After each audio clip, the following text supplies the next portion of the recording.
नमस्कार,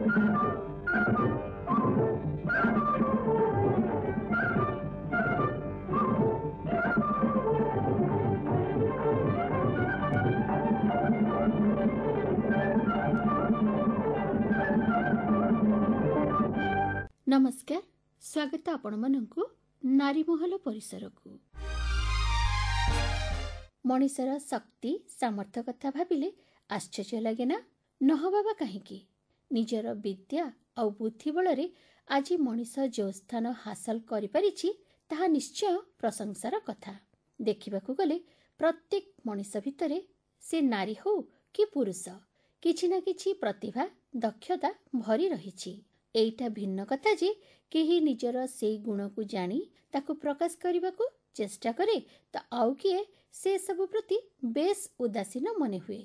तेबे आम भितरे एमिति अनेक व्यक्ति अछंती जो माने कि गोटे नुहे बरं बहु प्रतिभार अधिकारी आउ निजर से बहुमुखी प्रतिभा पई से माने जनी जनी नियारा व्यक्तित्व।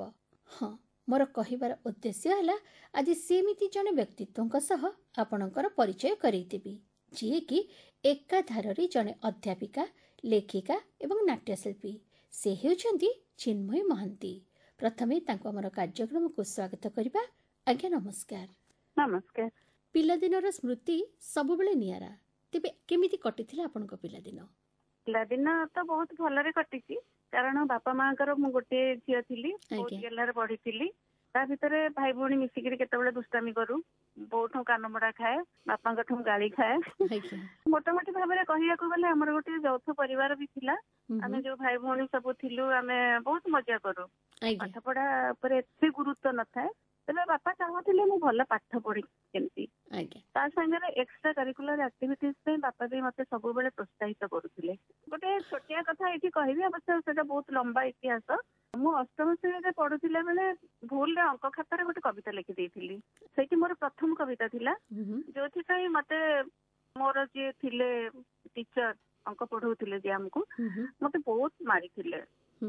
तले पिलाटा कविता लिखिबा को आरंभ कलानी एते छोट बयस रे खराब ही गला। तापरे मु बापा को आसिकी कांदी कांदी कहली, कहले बापा तुम तो मते कहिचो एक्स्ट्रा करिकुलर एक्टिविटीज रे तमरो भी इंटरेस्ट रहिबा कथा। कविता लिखिली बापा मु कोन खराब ही गली? तो बापा तापर मते बहुत गेला करथिले। बापा कहले किए कहला तो खराब ही गलु, मु तो चाहूची तोर किछि क्रिएटिव जिंस हो। आगे तापरे बापा सेठी नेकिरी सेतबेले प्रजातंत्र रो मीना बाजार गोटे बाहरुथिला छोट पिला मानकर लेखा। आगे सेठी नेकिरी मोर कविता टिको बापा छपेइथिले। तापरे मोर जिद्दी पड़िथिला, मु पछ फेरिनी। आज्ञा तेबे जीवन रे आपनकर लक्ष्य कोन थिला? आपण कोन होबा पई कि स्वप्न देखिथिले? एक्चुअली बापा चाहूथिले भिन्न। बापा आपनकर कोन चाहूथिले? बापा चाहूथिले मु गोटे डाक्टर हुए। आज्ञा किंतु मूलरू मते अंक बहुत डर लागे, पाठ पढ़िया को मते जम्मा भल लागेनी। पाठ पढ़िया कथा कहले मु लुचे। आज्ञा केमति मु जानिनी मो गतिधारा बदली गला। मूलरू मते साहित्य ही बहुत भल लागुथिला। मते तबले गां रे रहउतिलु, स्कूल ले पढ़ला बेले बाड़ी रे थिबा आंब गछ मूले टेबुल चेयर पकेइकिरी बसिकिरी मु रचना लेखे, कविता छोटिया छोटिया लेखे। तापर जेतेबेले मु कॉलेज को आसिली, साइंस पढ़िया पे बापा को अनुरोध करथिली। बापा कहले ना तोर इंटरेस्ट नहीं, तेणु तो आर्ट ही पढ़। आज्ञा तापर अभिनय करने को बहुत माने गोटे निशा बड़े आम भितर थिला, कारण आमर घर परिवेश सेमती थिला। बापा थिले आकाशवाणी उच्च कोटीर कलाकार थिले, अभिनेता कृपा सिंधु महांती। तेणु बापा घरे जेतेबेले स्क्रिप्ट आनिकिरे तांकर पढ़ंती, रिहर्सल करंती, तांको बसिकी मु पूरा सब शुणे। आज्ञा तांको पूरा मु फॉलो करे। मो भितर बहुत इच्छा थिला मु केमती टिके ऑल इंडिया रेडियो रे जने शिल्पी भाव रे अभिनय करि परिबी। तापर तापे गोटे मते लंबा समय अपेक्षा करिया को पड़ला मोर बाहाघर पर्यंत, कारण मो पूरा इच्छा नथिला। बो कहला काले के भल पाइबे न पाइबे, सेतबेले तो रक्षणशील समाज हमर। किंतु मोर हस्बैंड मते एटा टिके सुजोग देले आउ अभिनय करिया को आरंभ कली। किंतु सब भल भल आर्टिस्ट मानक संगे सेतबेले जो माने थिले, डॉक्टर राजकिशोर राय, हिमांशु सावत, झरणा दास, गिरीश नायक, गौर पटनायक, रवि दास, समस्तଙ୍କର ସହିତ କାମ କରିବାର ସୁଯୋଗ ପାଇଛି। ସେମାନଙ୍କର ଦେଖିକିରି ଶିଖିବା ଗୋଟେ ଜୀବନରେ ବଡ ଭାଗ୍ୟ। ଅକ୍ଷୟ ମହାନ୍ତି କାଶ୍ୟପଙ୍କ ସାଙ୍ଗରେ କାମ କରିଛି, ବେମକେଶ ତ୍ରିପାଠୀଙ୍କ ସାଙ୍ଗରେ କାମ କରିଛି, ସୁରେନ୍ଦ୍ର ମହାନ୍ତିଙ୍କ ସାଙ୍ଗରେ କାମ କରିଛି। ତେଣୁ ବହୁତ କିଛି ଶିଖିଛି ବି ସେମାନଙ୍କ ପାଖରୁ। ଆପଣଙ୍କର ନାଟକ କରିବାର ଗୋଟେ ନିଶା ଥିଲା, ନାଟକ ପ୍ରତି ଆପଣଙ୍କର ଗୋଟେ ଅହେତୁକ ଆକର୍ଷଣ ଥିଲା, ବହୁତ ବଡ ଆକର୍ଷଣ ବିଶେଷ ଥିଲା କରିକି ମୋର। ବେତାର ନାଟକ ପ୍ରତି। ବେତାର ନାଟକ, ବାପା ବି ଭଲ ନିର୍ଦ୍ଦେଶକ ଥିଲେ, ମଞ୍ଚ ନିର୍ଦ୍ଦେଶକ। ହଁ ହଁ, ତାଙ୍କ ନିର୍ଦ୍ଦେଶନାରେ ଆପଣ ମଞ୍ଚରେ ବି ଅଭିନୟ କରିଛନ୍ତି। ଅଭିନୟ କରିଛି। ଆପଣ ତ ବେତାର ନାଟକ ପ୍ରତି ସବୁବେଳେ ଆଗ୍ରହୀ ଥିଲେ, ରେଡିଓ ସହିତ ଆପଣଙ୍କର ସମ୍ପର୍କ ବିଷୟରେ କିଛି କୁହନ୍ତୁ। ରେଡିଓ ସହିତ ସମ୍ପର୍କ ତ ପିଲାଦିନୁ, ଆଜ୍ଞା। କାରଣ ବାପା ଯେହେତୁ ନାଟ୍ୟ ବିଭାଗର ଶିଳ୍ପୀ ଥିଲେ, ତେଣୁ ରେଡିଓ ପ୍ରତି ଆକର୍ଷଣ ମୂଳରୁ। ରେଡିଓ ବୁଲିବା ପାଇଁ ଯାଉ, କେମିତି ରେକର୍ଡିଂ ହଉଛି, ଶିଶୁ ସଂସ୍ଥାରେ ବି ବହୁତ କାମ କରିଛୁ ନଦିଆ ବାଇ ମିନିପା ହରିକାଙ୍କ ସାଙ୍ଗରେ। ଆଜ୍ଞା। ତାପରେ ମୋର ପ୍ରଥମ ଯାତ୍ରାଟି ଆରମ୍ଭ ହେଲା ଯେ ମୁଁ ଶୈଳବାଳା ଓମେନ୍ସ କଲେଜରେ ପଢୁଥିଲା ବେଳେ ଗୋଟେ ଅଲ ଓଡିଶା ପ୍ରବନ୍ଧ ପ୍ରତିଯୋଗିତା ଗୋଟେ ହେଇଥିଲା ଆଜ୍ଞା। କଲେଜ ସ୍ତରରେ। ଆଜ୍ଞା। ସେଥିରେ ମୁଁ ପ୍ରଥମ ପୁରସ୍କାର ପାଇଥିଲି।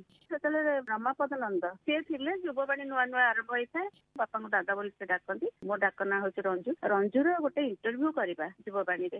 ଆଜ୍ଞା। ତ ଇଣ୍ଟରଭ୍ୟୁ ଗୋଟେ କରିଥିଲେ। ଇଣ୍ଟରଭ୍ୟୁ କଲା ପରେ ସିଏ ମାନେ ଏତେ ଖୁସି ହେଇଯାଇଥିଲେ ମୋର କହିବାର ଷ୍ଟାଇଲଟା, ତାପରେ ମୋର ଭଏସ କ୍ୱାଲିଟି, ଆଜ୍ଞା। ତାକୁ ଦେଖି କହିଲେ ଦାଦା ରଞ୍ଜୁ ରେଡିଓରେ ଅଡିସନ ଦବ ଏବଂ ଡ୍ରାମା କରିବ। ମନଟା ଭାରି ଖୁସି ହେଇଯାଇଥିଲା। ଏମିତି ଆପଣଙ୍କୁ ସୁଯୋଗ ମିଳିଥିଲା। ଯେହେତୁ ମୋର ନାଟକରେ ଅଭିନୟ କରିବାର ଯାତ୍ରା ଆରମ୍ଭ ହେଇଛି, ସେବେଠାରୁ ଏପର୍ଯ୍ୟନ୍ତ ମଧ୍ୟ ମୁଁ ଅଭିନୟରୁ ନିଜକୁ ନିବୃତ୍ତ କରିପାରିନି। ଆଜ୍ଞା। ସେ ଯାତ୍ରା ମୋର ଏପର୍ଯ୍ୟନ୍ତ ଜାରି ରହିଛି। ଆପଣ କେତୋଟି ନାଟକରେ ଅଭିନୟ କରିଲେଣି ଏ ପର୍ଯ୍ୟନ୍ତ? ଏପର୍ଯ୍ୟନ୍ତ 100ରୁ ଉର୍ଦ୍ଧ୍ୱ ନାଟକରେ ମୁଁ ଅଭିନୟ କରିସାରିଲିଣି। ଆପଣ ତ 100ରୁ ଉର୍ଦ୍ଧ୍ୱ ବେତାର ନାଟକରେ ଅଭିନୟ କରିଛନ୍ତି। ସେସବୁ ନାଟକ ଭିତରୁ ଆପଣଙ୍କର ମନପସନ୍ଦର ନାଟକ କୋଉଟି? ସେମିତି ବାଛି ପାରିବିନି, କାରଣ ମୋର ସୌଭାଗ୍ୟ ଯେ ଏତେ ବଡ ବଡ ପ୍ରଡ୍ୟୁସର ସବୁ ଥାଇ ସେମାନେ ମତେ ସବୁବେଳେ ସୁଯୋଗ ଦେଇଛନ୍ତି ମୁଖ୍ୟ ଚରିତ୍ରରେ ଅଭିନୟ କରିବା ପାଇଁ। ଆଉ ସବୁଠୁ ବେଶୀ ମୋର ଚିତ୍କାର ନାଟକ, ସେଇଟା ଗୋଟେ ବହୁତ ଭଲ ନାଟକ ଥିଲା। ସେଇ ନାଟକଟା ଏପର୍ଯ୍ୟନ୍ତ ବି ଶ୍ରୋତା ବହୁତ ଚାହୁଁଛନ୍ତି ଏବଂ ସେଟା ରେଡିଓରେ ରିପିଟେସନ ବି ବହୁତ ବାଜୁଛି। ମୁଁ ସେଥିରେ ସୁନିତା କ୍ୟାରେକ୍ଟରରେ କରୁଥିଲି, ଗୋଟେ ପ୍ରେତାତ୍ମାର ଚରିତ୍ର। ସେଇ ଯୋଉ ନାଟକରେ ଆପଣ ଯୋଉ ଚରିତ୍ରରେ ଅଭିନୟ କରିଥିଲେ, ସେଇ ଚରିତ୍ର ସମ୍ପର୍କରେ କିଛି କୁହନ୍ତୁ। ସେ ଚରିତ୍ରଟି ଥିଲା ପ୍ରେତାତ୍ମା, ଘୁରି ବୁଲୁଛି, କାରଣ ସ୍ୱାମୀଙ୍କର ଅନୁପସ୍ଥିତିରେ ତାକୁ ପୋଡିକିରି ମାରି ଦିଆ ହେଇଛି। ସ୍ୱାମୀ ବାହାରକୁ ଯାଇଥିଲେ, ସେ ଯେତେବେଳେ ଫେରୁଛନ୍ତି ତାଙ୍କ ଘରକୁ ଯିବା ପାଇଁ ଗୋଟେ ନଈ ପାରି ହେବାକୁ ପଡେ ଏବଂ ସେତେବେଳେ ନାଉରିଆ କେହି ଘାଟରେ ନାହାନ୍ତି, ଆକାଶରେ ମେଘ, ତେଣୁ ସିଏ ତାଙ୍କୁ ପାରି କରି ଦଉଛି। କୁହ, ଅନ୍ତତଃ ନାଟା କୂଳସ୍ପର୍ଶ କରିବା ପର୍ଯ୍ୟନ୍ତ କିଛିଟା କୁହ, ଦେଖିବ ଦୁଃଖରୁ କିଛିଟା ଅପରାଗରେ ପ୍ରକାଶ କରିଦେଲେ ତମ ଦୁଃଖ ସବୁ ଲାଘବ ହୋଇଯିବ।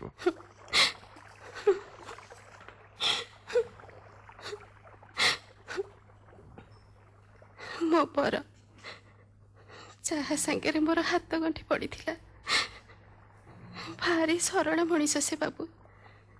ସମସ୍ତେ କହନ୍ତି ନିରୀହଟା, ହେଲେ ହେଲେ ମୁଁ ଜାଣିଛି ତାଙ୍କ ଦେହ ମନରେ କାଠିଏ ବଳ। ତାମାନେ ତମେ ବିବାହିତା? ହଁ ବାବୁ, ଗୋଟାଏ ସୁସ୍ଥ ସବଳ ଆଉ ପାଠୁଆ ମଣିଷର ହାତ ଧରି ଭାବିଥିଲି ଏ କାଳକ ମୁଁ ତାଙ୍କୁ ହିଁ ସାଥୀ କରି ସୁଖରେ କଟେଇ ଦେବି। ମନର ମଣିଷ ସଜେଇ ତାଙ୍କ ସହିତ ହସିବି, ନାଚିବି। ହେଲେ ହେଲେ ସବୁ ସ୍ୱପ୍ନ ମୋର ଉଭେଇଗଲା। ଅଗ୍ନିକୁ ସାକ୍ଷୀ ରଖି ବାହା ହେଲି। ଧର୍ମକୁ ଦ୍ୱାହି ଦେଇ ତାଙ୍କୁ ମୋ ଜୀବନର ଚିର ସହଚର ଭାବରେ ଗ୍ରହଣ କଲି। ମୋ ଓଠରେ ହସ ଟିକେ ଦେଖିବା ପାଇଁ, ମତେ ଅୟସରେ ରଖିବା ପାଇଁ ସିଏ ଗଲେ ସହର, ଚାକିରି କରିବେ, ଟଙ୍କା ରୋଜଗାର କରିବେ, ବାପ ଅଜା 14 ପୁରୁଷର ନାଁ ରଖିବେ। ବେଶ ତ ଭଲ ଚିନ୍ତାଧାରା। ଅର୍ଥ ଉପାର୍ଜନ କରିବେ, ପରିବାର ଭରଣ ପୋଷଣ କରିବେ, ଧର୍ମକୁ ସାକ୍ଷୀ ରଖି ବିବାହ କରିଥିବା ସ୍ତ୍ରୀ ଗୋଟେରେ ହସ ଫୁଟେଇବେ। ଇଏ ତ ପ୍ରତ୍ୟେକ ପୁରୁଷର କର୍ତ୍ତବ୍ୟ।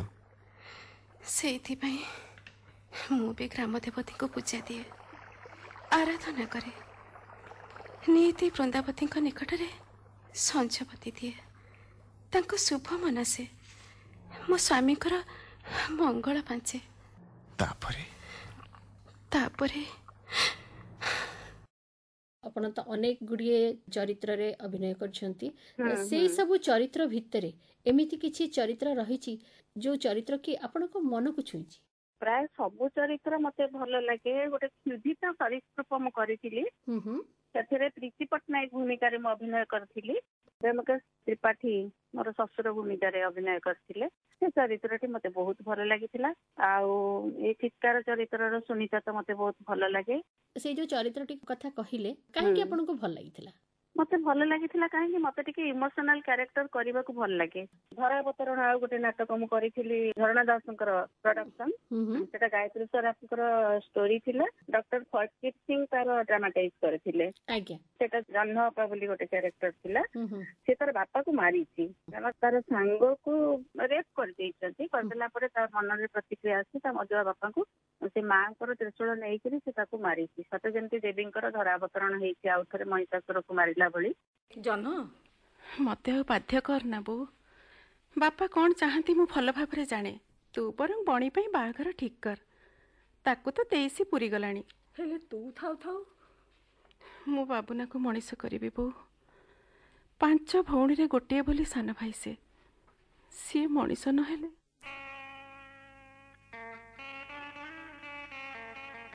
ମୁଁ ତା କଥା ବୁଝିବି, ତାକୁ ମଣିଷ ପରି ମଣିଷଟିଏ କରିବି। ମୋ ବାହାଘର କଥା ତୁ ଭୁଲିଯା ସବୁଦିନ ପାଇଁ। ଜନବା, ଏ ଜନବା।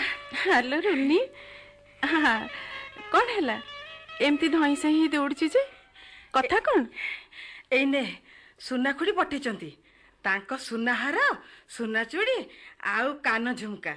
ଆଜି କୁଣିଆ ଆସିଲା ବେଳେ ତୁ ଏସବୁକୁ ପିନ୍ଧିକି ଯିବାକୁ ସେ କହିଛନ୍ତି। ରୁନି, ସୁନା ଖୁଡ଼ି ଯେତେବେଳେ ତୋ ବାହାଘର ମଧ୍ୟସ୍ଥି ହେଇଛନ୍ତି, ସେ ଚାହାନ୍ତି ବାହାଘରଟା ଯେମିତି ଏକାଥରକେ ପକ୍କା ହେଇଯାଉ। ତତେ ଲାଜ ନାହିଁ କି ତୋ ସୁନା ଖୁଡ଼ିକି ବି ସରମ ନାହିଁ? ହାଲୋ, ମତେ ତ ସେମାନେ ନୀତି ଦେଖୁଛନ୍ତି ମୋ ହାତ ନଙ୍ଗଳା କାନ ନଙ୍ଗଳା କରି ଦୀପ ଦୋକାନରେ ଦୀପ ବିକୁଛି। ଆଉ ଆଜି ଏ ମାଗି ଆଣିବା ଗହଣା ଗୁଡ଼ା ପିନ୍ଧିଦେଲେ ମୁଁ କ'ଣ ରାଜା ଝିଅ ହେଇଯିବି? ରଜା ଝିଅ? କୋଉ ରଜା ଝିଅ ତୋ ସାଙ୍ଗରେ ସରି ହବ କହିଲୁ? ତୋରେ ସୁନା ପାତିଆ ଦେହକୁ ଚନ୍ଦ୍ର ଉଦିଆ ମୁହଁ କେତେ ରଜା ଝିଅଙ୍କୁ ତ ଫୁ କରି ଦଉଛି। ରୁନି, ସତେଲୁ ଜହ୍ନଅପା, ତୋ ମୁହଁ ସାଙ୍ଗକୁ ଏ ଜହ୍ନ ନାଁଟା ଭାରି ଭଲ ଲାଗୁଛି ଲୋ। ହଉ ରଖ। ଯୋଉ ଡ୍ରାମାରେ ସଂଳାପ ଗୁଡିକ ଭଲ ଥାଏ, ଇମୋସନାଲ କ୍ୟାରେକ୍ଟର ଥାଏ, ସେମିତି ନାଟକ ଭଲ ଲାଗେ ମତେ କରିବା ପାଇଁ କି। ଆପଣ ଦୂରଦର୍ଶନରେ ମଧ୍ୟ କାମ କରିଛନ୍ତି? ହଁ, ଦୂରଦର୍ଶନରେ ମୁଁ ବହୁତ କରିଛି। ଆଙ୍କର ପର୍ସନ ହିସାବରେ ବହୁତ କାମ କରିଛି। ମୁଁ ଭାବିନଥିଲି ଯେ ଦୂରଦର୍ଶନରେ ଅଭିନୟ କରିବା ପାଇଁ ମତେ ଗୋଟେ ସୁଯୋଗ ମିଳିବ କି କ'ଣ କରିବ। ସେତେବେଳେ ଗଳ୍ପ ଧାରା ବୋଲି ଗୋଟେ ଦୂରଦର୍ଶନରେ ପ୍ରସାରିତ ହଉଥିଲା କାର୍ଯ୍ୟକ୍ରମଟେ।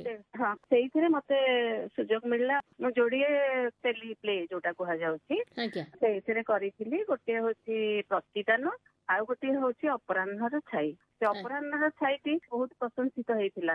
ଆପଣ ତ ଉଭୟ ବେତାର ଏବଂ ଦୂରଦର୍ଶନରେ ଜଣେ ଅଭିନେତ୍ରୀ ଭାବରେ କାମ କରିଛନ୍ତି। ଏଇ ଦୁଇଟି ମାଧ୍ୟମ ଭିତରେ ଆପଣ କ'ଣ ଫରକ ଅନୁଭବ କରନ୍ତି? ମତେ ରେଡିଓ ବହୁତ ଭଲ ଲାଗେ, କାରଣ ପରିଣତ ବୟସରେ ବି ମୁଁ ଗୋଟେ ଯୁବତୀର ଭୂମିକାର ଅଭିନୟ କରିପାରେ। ସେମିତି ଭୁଲି ହୁଏ ନା ନାଟକରେ 15-16 ବର୍ଷର ଝିଅଟିଏ, ତାର କ୍ୟାରେକ୍ଟର ନାଁଟା ଭୁଲି ଯାଉଛି ମୁଁ। ସେଇଥିପାଇଁ କି ସେଠି ବୟସର ତାରତମ୍ୟ ନଥାଏ।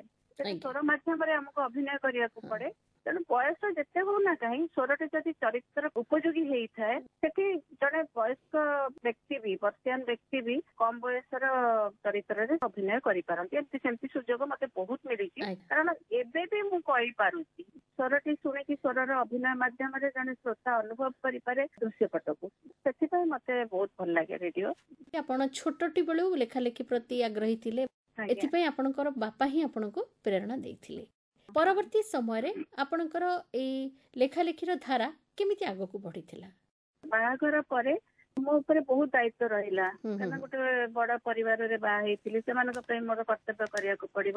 ଆଉ ବିଶେଷ କରି ମୋର ସେତେବେଳେ ଝିଅଟି ହେଲା ପରେ ମୋର ଫାଷ୍ଟ ପ୍ରାୟୋରିଟି ଥିଲା ସିଏ, କାରଣ ତାକୁ ମୁଁ ଯେତେବେଳେ ମୁଁ ଏ ସଂସାରକୁ ଆଣିଛି ତାକୁ ମୁଁ କେବେ ଅବହେଳା କରିପାରିବି ନାହିଁ ନିଜର କ୍ୟାରିୟର ପାଇଁ।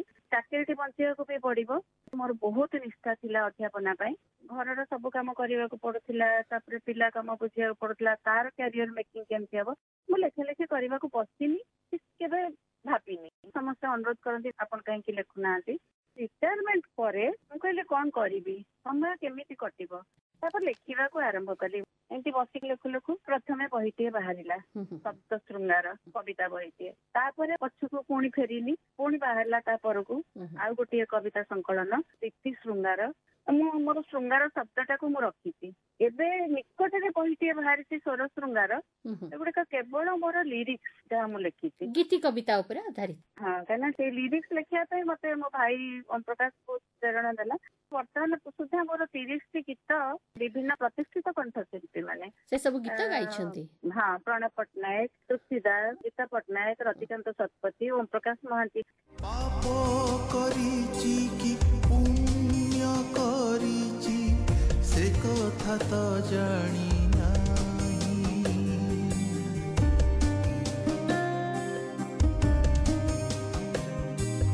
ପାପ କରିଛି କି ପୁଣ୍ୟ କରିଛି ସେ କଥା ତ ଜାଣି ନାହିଁ।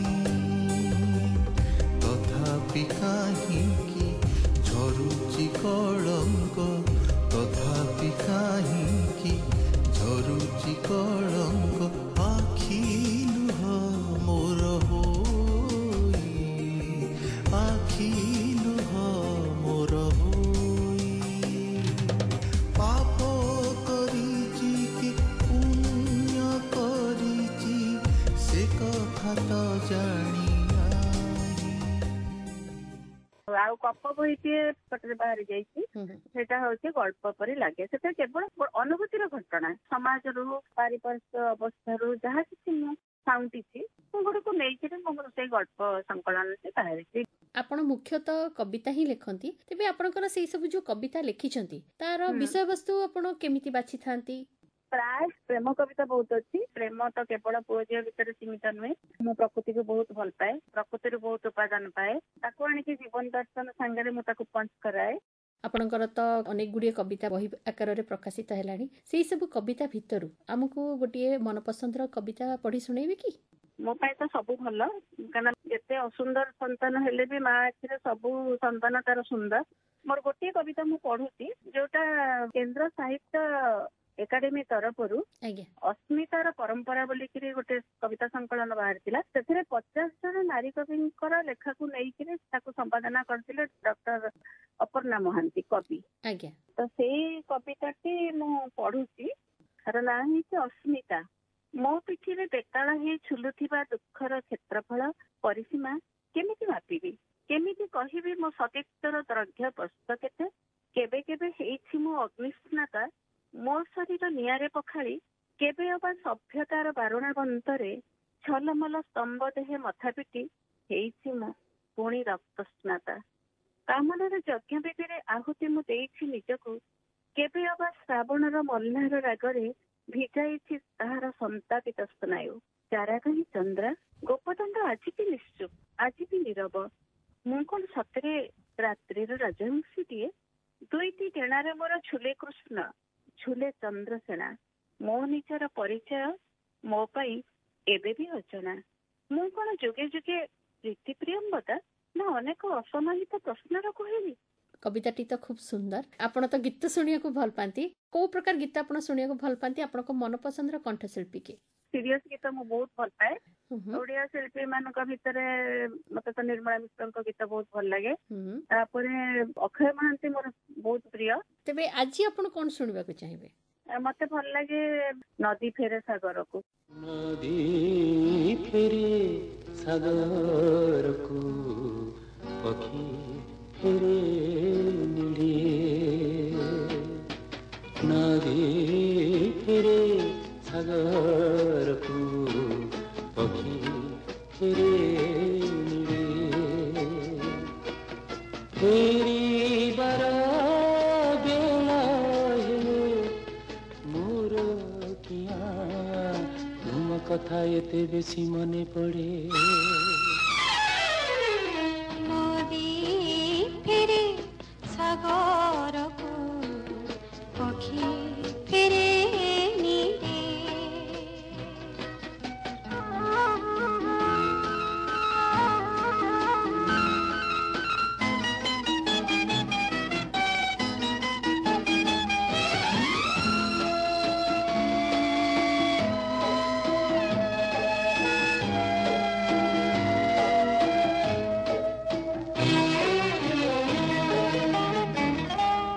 কেবে কেবে নদী পথ হারে পুଣି মরুভূমি বালুকারে।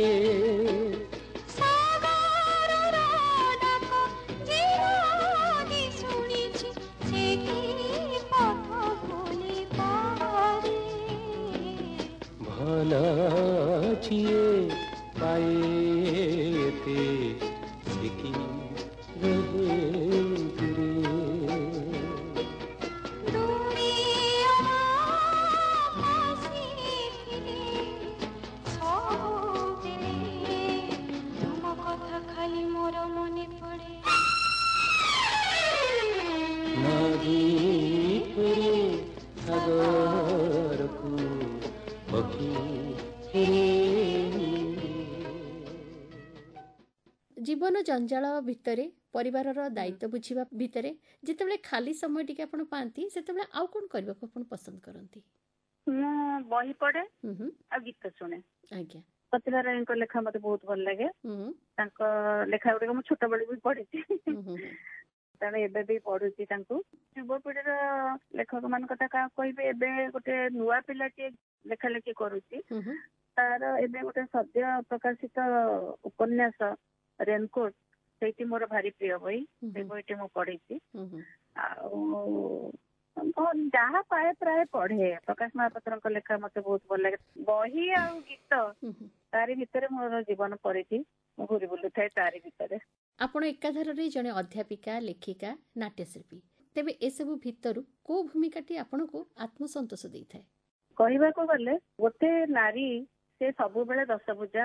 ଯେ କୌଣସି ଗୋଟିଏ ହାତ ଯଦି ତାର ଖସିଯିବ ସେ ପୂର୍ଣ୍ଣାଙ୍ଗ ନୁହେଁ।